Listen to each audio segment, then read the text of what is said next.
lama Nabi. Tu yang baru. You tukar kaki satu ini je, kena buka semua ni.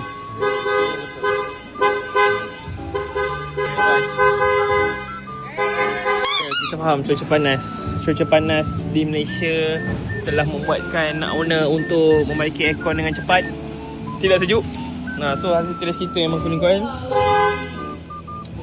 penuh kita dia. Kita nak baiki. Taklah cooling coil sahaja. Inilah hasilnya. Settle pemasangan. Cooling coil dah pasang kat dalam baru. Lepas kita pasang balik dashboard. Masih dalam proses. So kita cuba yang terbaik. InsyaAllah lepas ni sistem aircon owner sejuk seperti sedia kala. Betul tak Nakib? Tak betul? Betul. Okay. So yang ada hadap situasi yang sama, boleh roger. Dan nak tukar enjin, boleh roger. Ni case tukar enjin lah geng.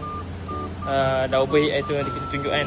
Yang air naik tu kan Nakib overheat, so tukar enjin. Mazda cooling coil.